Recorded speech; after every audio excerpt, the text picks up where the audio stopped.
So, thank you so much, Nicole, for joining me here and joining our team at Posana.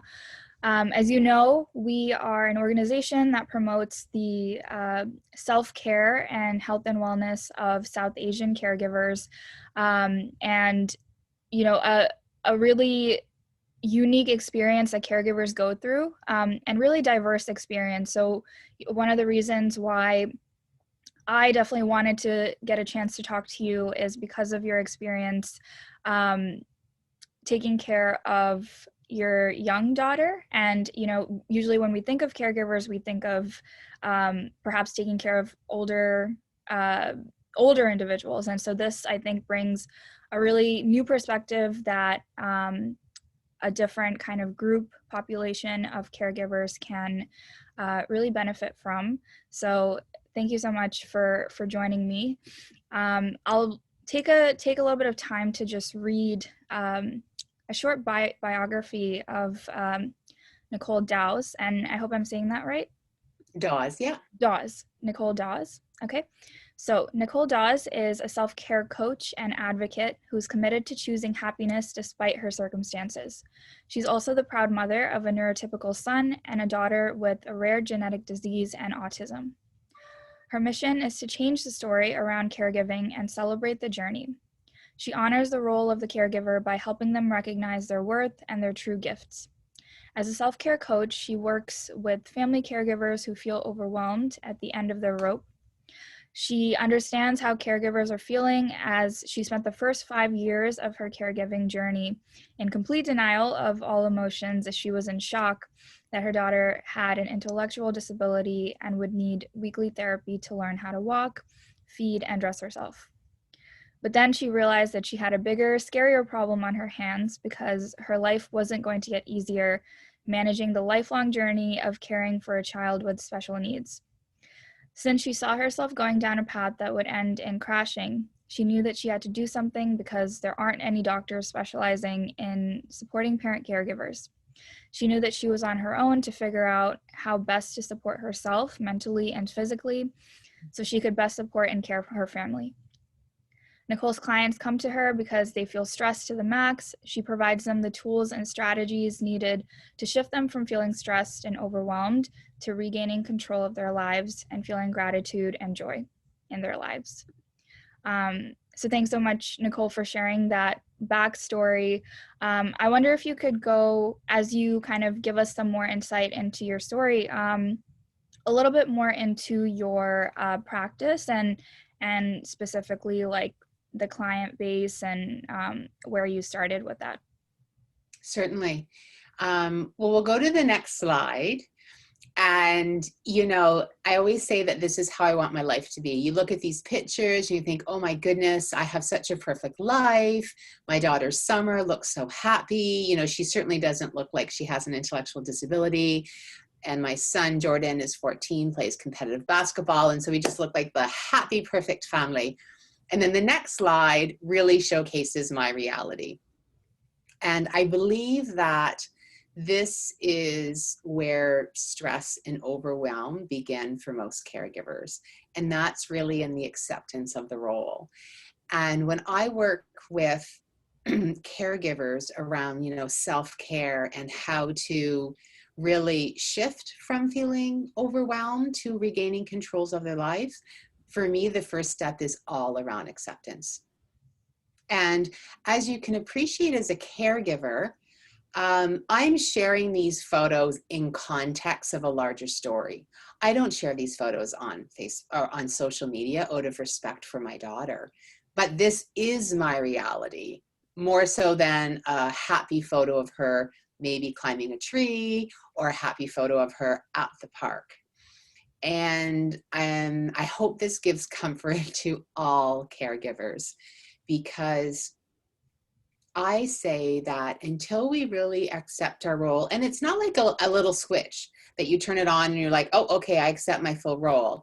It's really, there's no right or wrong way to do it, but I just mean that until we come to terms with our situation, because no one signs up to be a caregiver.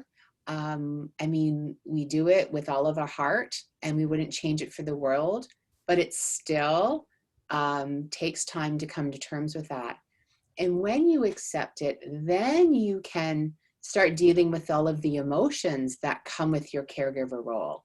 But if you haven't even accepted your role, it's really hard to even tap into or start unpacking those emotions. And that's why I really start with acceptance as the first step on the caregiver journey when I'm working with caregivers. Thanks so much, Nicole. It's it's really, I think, refreshing, especially, you're talking about people's perceptions of who you are and how your family life is, and even, what is projected publicly versus some of the stresses that we face and some of the difficulties that we face in our families. So thank you so much for sharing a little bit Yeah. of insight into, what is a real family and real kind of challenges. Mm-hmm. So maybe going back to why you started your coaching business and like what was really the inspiration behind that. For me, I saw a huge gap. So I was attending some parent support groups, and there were two major things that happened. One, I started leaving the support groups feeling depressed because people were stuck where they were, and they just wanted to share their frustrations around caregiving. And number two, I went to a presentation on self-care for parents, and I was so excited because there was a lady there who had her PhD, and I thought I was going to learn so much. And she handed me a 26-page presentation. And I just thought, oh, that's not helpful. I don't need a 26-page deck. And so, like, just to take home and read through. And so I think that was for me. I was like, oh, but I'm a caregiver. I have experience. Maybe I don't need a PhD to share my experiences. And it's something that I had always had in the back of my head. And it was just those negative thoughts and stories we tell ourselves. Who are you? Why are people going to want to listen to you? And then, at the 5-year mark of being a caregiver, my body really let me know that I had been ignoring all of the signs or all of the messages that had been sending me, that I was, ignoring all of my emotions, that I was getting tired, that I wasn't putting myself first. And I started breaking out in mysterious rashes on my body. And then I had a full-on anxiety attack and I ended up in emergency. And the doctors are like, oh, you're perfectly healthy. And at the time, on paper, I was. So I was eating well, I was exercising, sleeping relatively well as well. But because I was not dealing with any of the emotional side of the caregiver journey, that's a lot of negative energy for our bodies to store. So, little by little, my body just started like whispering and then talking and then just was screaming at me like, you need to do something different. And, as you referenced in my bio, once I realized that being Summer's caregiver and mom wasn't actually going to get easier, and that it was a lifelong journey. And at year 5, if I was feeling like this, it didn't really look positive for the long stretch. I thought, oh, I am the only one who can do something about this. And so I think that was really me being resentful at first, like, oh, one more thing I need to do. But then I was able to at least turn that into empowerment, because when I started making small changes, I did notice a difference. And then I used that positive kind of cycle and like, oh, wow, okay, I need to share this. Because, if even if we just move the marker a little, like if it takes 6 months just to move it here on a self-care journey, that's okay. Because Summer turns 12, 7 years later, like I am not the same person who I was 7 years ago. And that's just so exciting. So I share, like I say, experience is my teacher. So I share the tools and strategies that I've used in an effort to guide other caregivers. That's wonderful. And I think I definitely agree with that piece of experiential learning versus just kind of the science or, you know, learning. It's so different when you really hear those real life stories and things that probably are more relatable and, you know, something that you can connect with. So um, wonderful to hear about that. So I know that we've talked about a few sort of one overarching goal that you wanted to talk to our caregivers about, and then a couple of different pieces in between. So what was that like overarching piece that we wanted to talk about today? I think the big thing is stress is inevitable. And it's, for me, it's not complaining or painting the caregiver journey in a negative light. It's really that foundation of reality is that there will be daily challenge in your day needs to be negative. Like you still get to choose happy. And so what I do is I call it a control audit. And I ask caregivers to ask themselves two questions, basically. What can I control and what can I control? Or what can I, can't. Sorry, I have to pronounce my T there. And you realize under the what can I control, there's really about two things. That is your thoughts and how you act or react. And then everything else falls under the list of what I cannot control. And I just find it so fascinating, myself included. I spend a lot of energy focusing on this list, even though I'm aware of it. And so it's really helping caregivers understand if we can just gently remind ourselves, what can you control? Then it helps manage the stress a little more easily. So what are some examples of things that you kind of want to control but really you kind of have to leave, right? Yeah. And I mean, I want to preface this as we are all human, and what I'm sharing is what I strive for. And this is what I look like on a really, really good day. Some days I show up and I don't have a lot of patience. And then other days I show up and I have all the patience in the world. So my container for caregivers is there's no judgment, there's no comparison. It's just always love, compassion, and grace. So for me, it's really looking at flipping. So things we can control. I'll use an example of my daughter's school. So we're in COVID. I'm in Ottawa, Canada.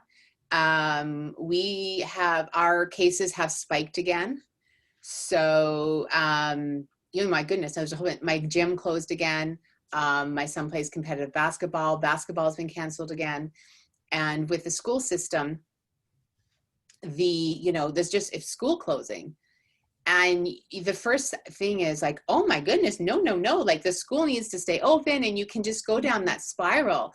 But at the end of the day, you don't control that.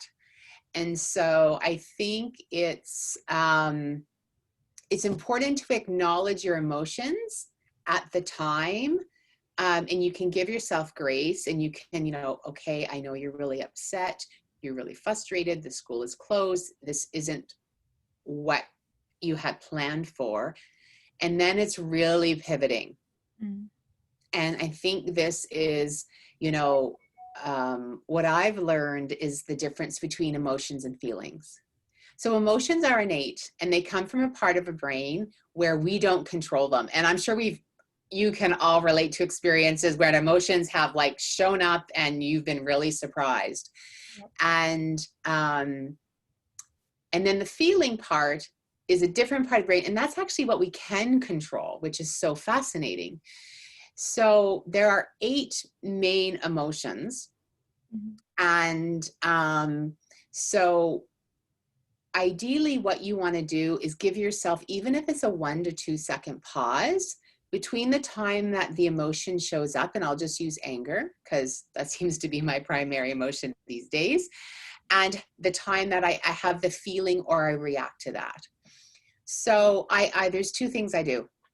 One of them is a mantra, and these are wonderful for caregivers because you always have it with you.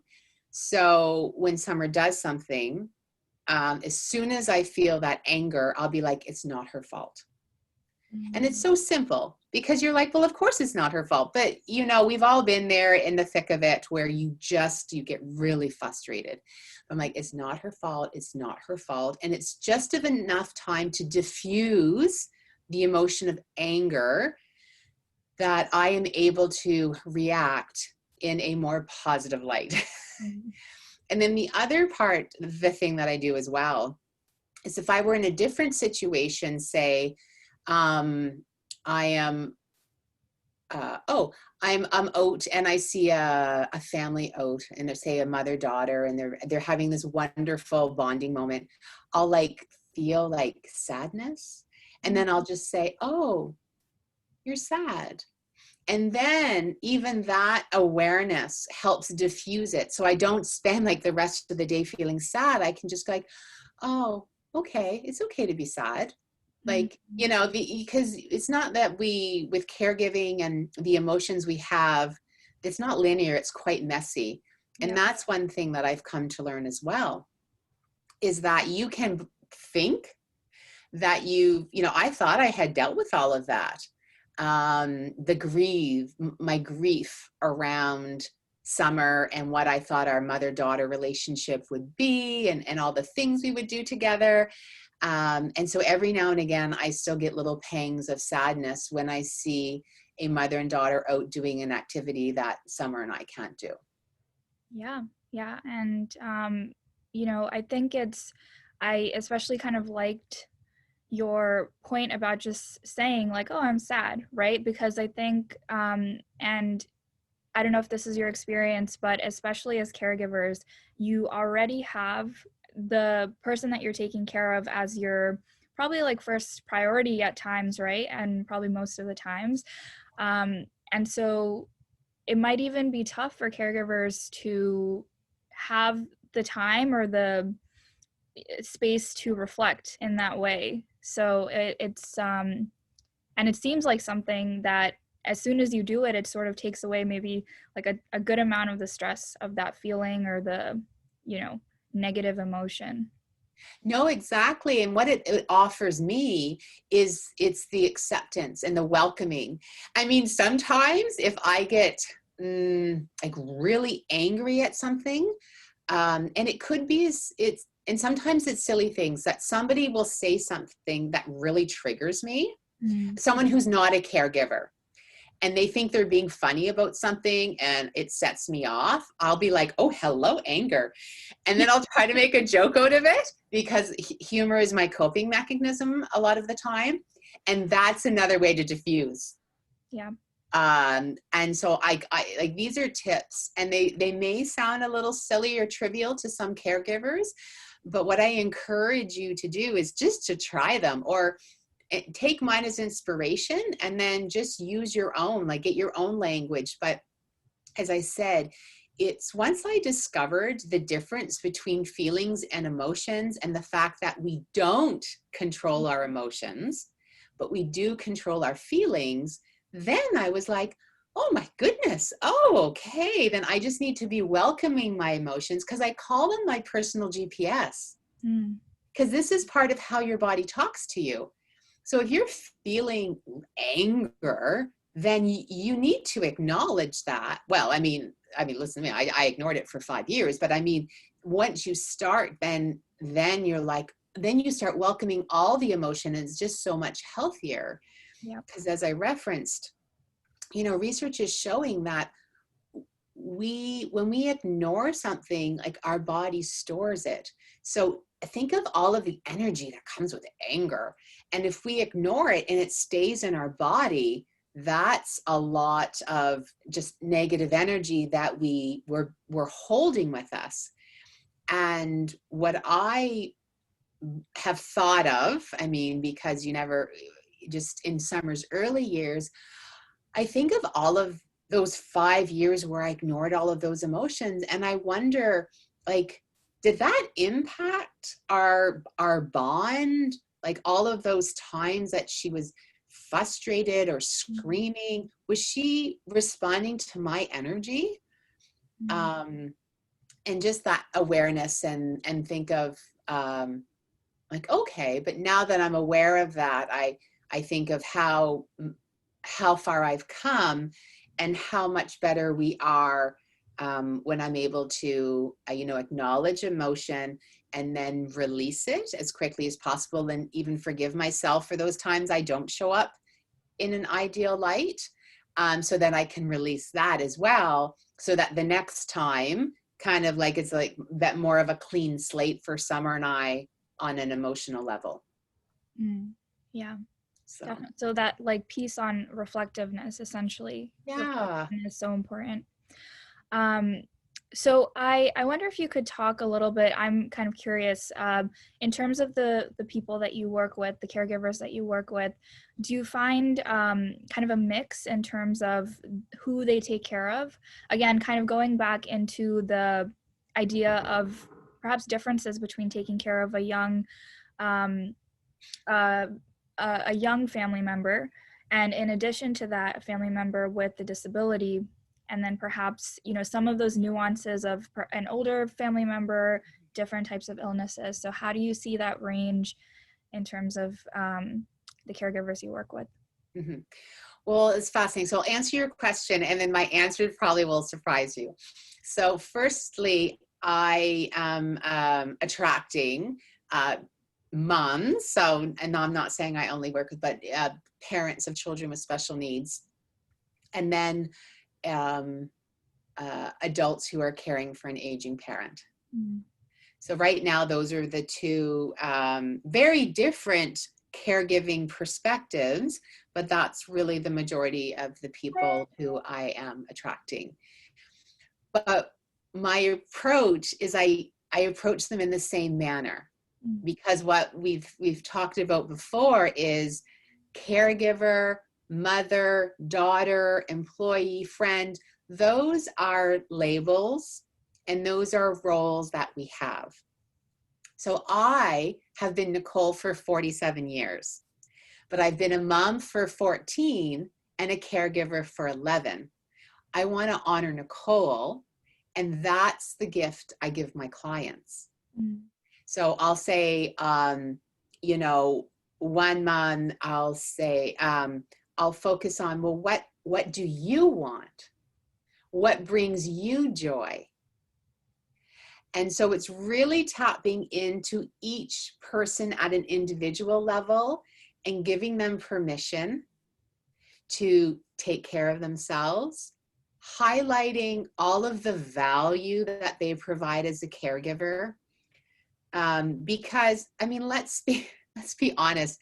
Summer doesn't say, well, my daughter's nonverbal, but even if she were, she wouldn't say, oh, mommy, you were doing such a good job taking care of me. Thank you so much. I mean, right? And so I think it's helping build that worthiness in caregivers, and really highlighting all of the amazing work and value and skills that they bring to the table.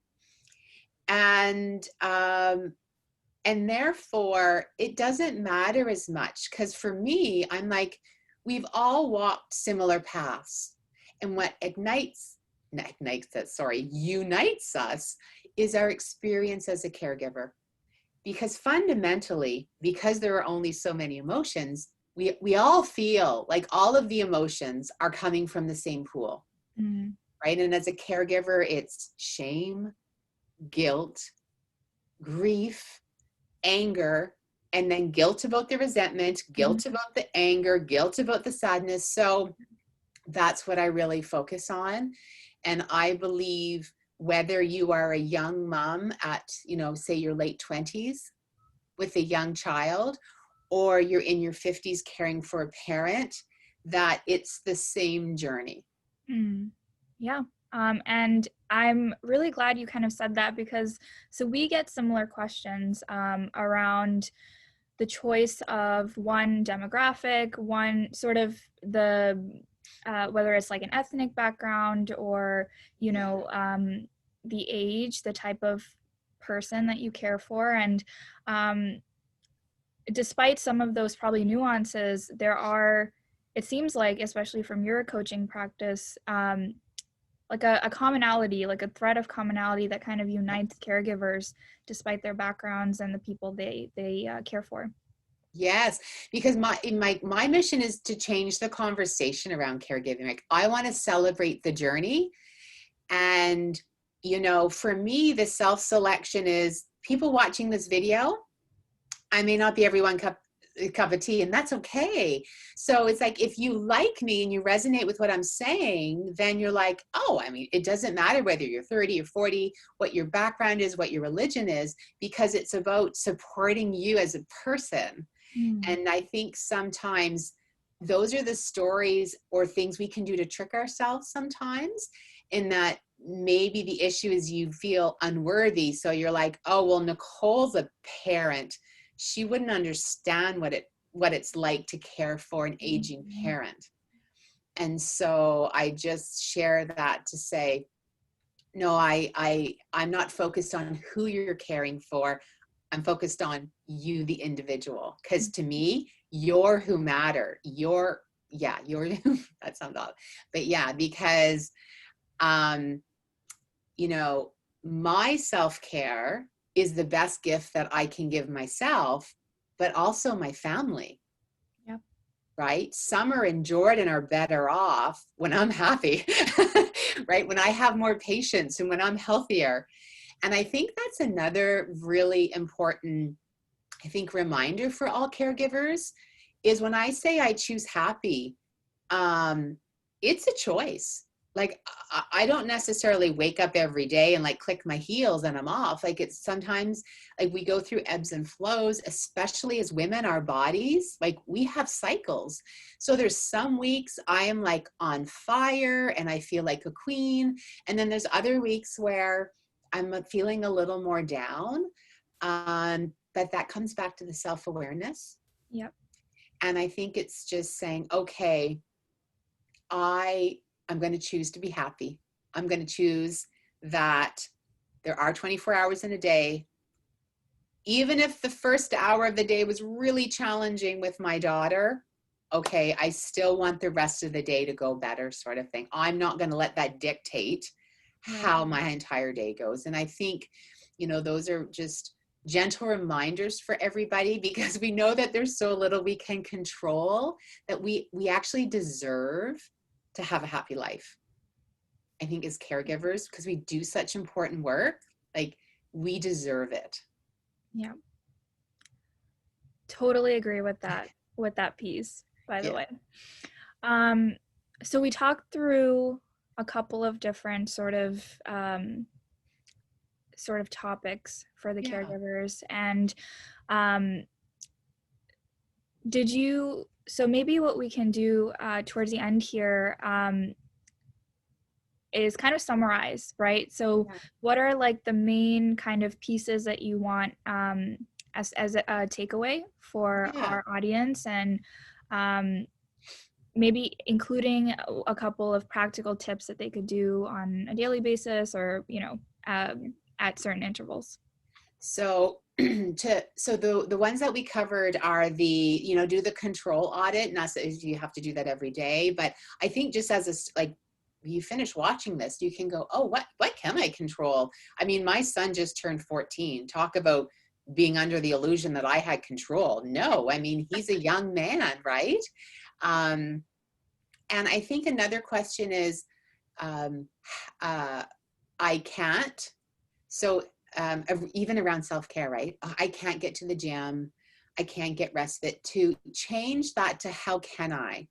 Mm. And even changing that, like, just psychologically, it just opens up so many opportunities. So it doesn't have to be, so I can't get to the gym can be, how can I get to the gym, or how can I move my body? How can I exercise? How can I be active? And then my top 3 self-care tips, which are accessible to everybody and cost no money, are hugging. I love the research that is coming out regarding the benefits of hugging. And so, I mean, I know it's COVID time, but if you're a caregiver, you do have someone in your life. Right. So it's whether it's holding them for 10 seconds, 20 seconds. When Summer is upset, I will hold her and restrain her until I feel her body relax. And then we hug. And I'm usually saying mantras as well. But so there's that.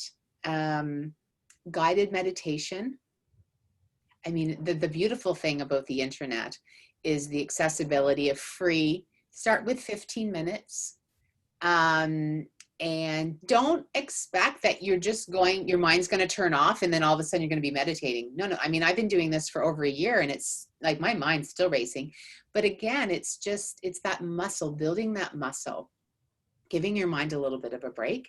And the third one is breathing. I mean, how much more natural is that? Yeah. But for me, it's the mindfulness that we, huge theme today.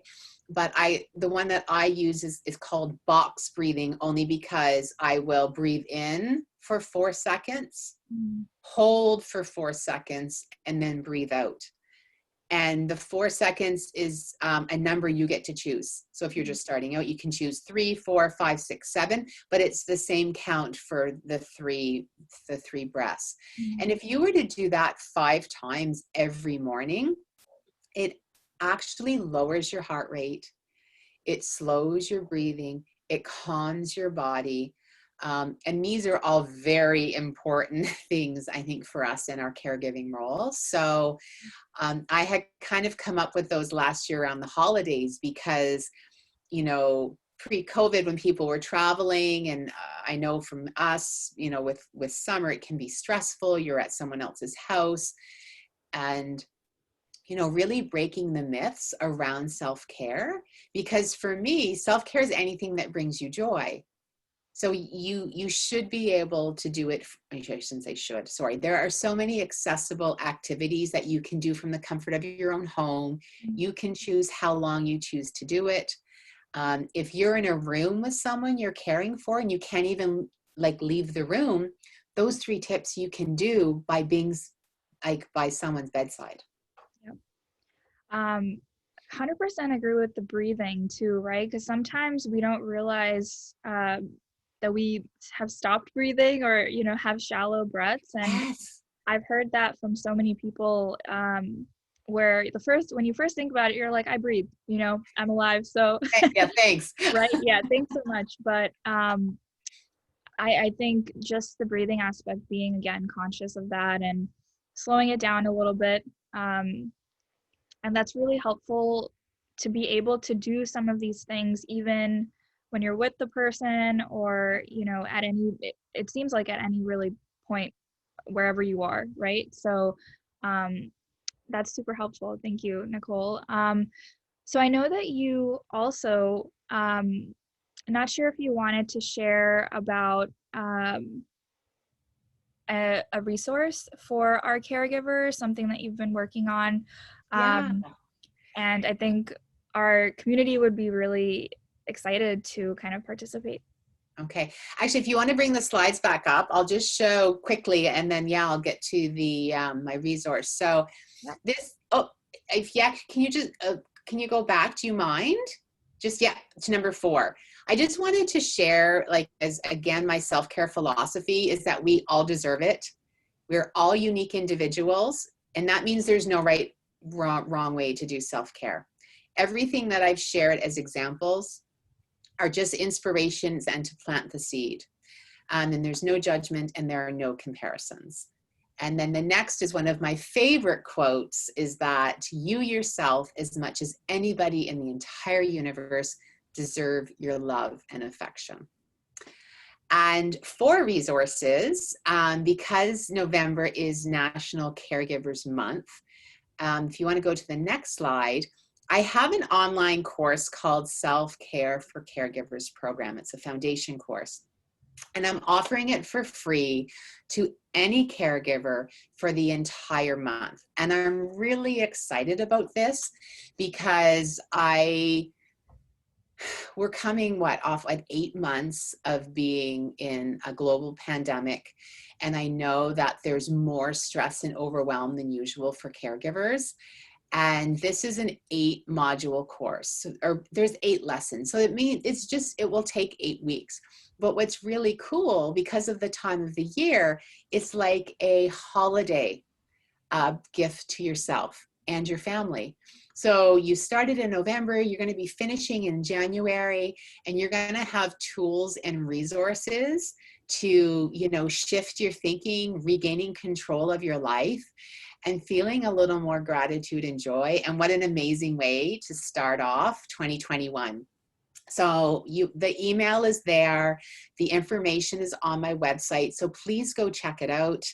And there's nothing, like, it's free.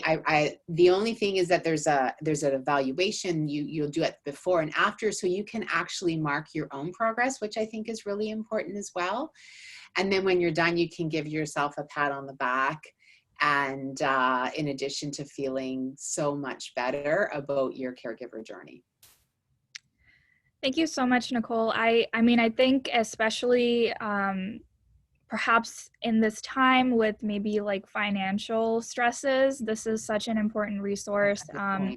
And having it online where we don't really have to go, would be wonderful. And we're happy to share with our communities. And even, I mean, I can already think of some people in my life that I want to share this to. So I really appreciate you sharing this with us.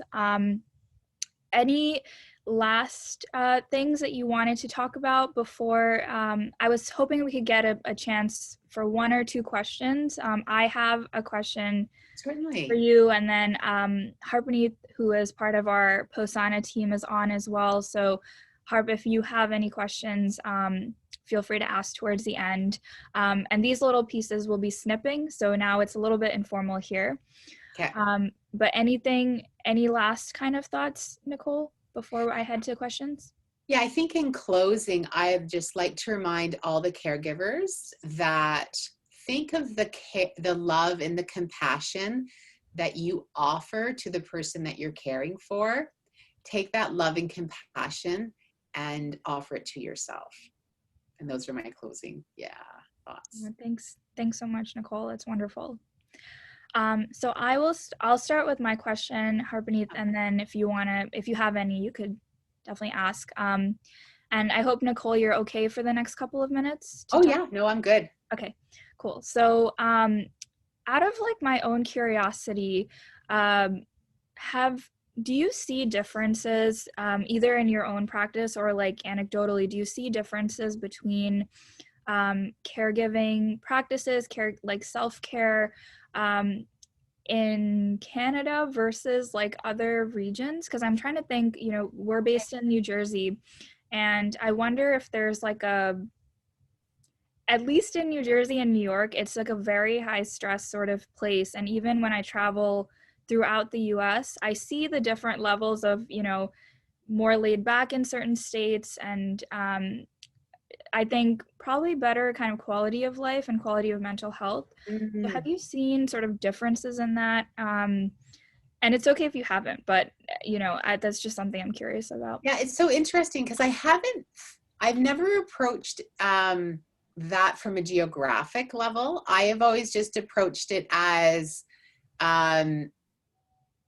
more of the person's like personality and what they bring to the table. Yeah. So, and just based on the people, I'm very conscious of the kind of, or have set intentions around the people that I want to work with. And so maybe it's also that those who I'm attracting, because for me, fundamentally, I want to work with people who want to make a change. And I think once they've hit that and they're like, I'm open, then even and because I try not to do comparisons, like, you know what I mean? It's like, if once they make that decision, I think the rest of it comes so much more easily. Mm. And appreciating, and this was really hard for me to learn, is around compassion. I had read, you know, I'm a caregiver and I deal with the stress of summer. Like, there could be a 25-year-old whose dog passes away, and they could feel as mortified as I do sometimes with summer. Mm. And I need to realize that for them, that's the most pain that they've ever experienced in their life. So even though I'm judging, it Mm. doesn't matter, because the level of pain and how it's impacting us could actually be the same. Yeah. Not like when it when I learned that, like, I had to reread that a few times, and that's where I try to operate from. I say try because I'm not always there. I don't know if that answers your question, but I think that that's why for me it's so like, I have been judged by others Mm. openly, so I feel so passionate about about creating a safe space for caregivers to come. Yeah.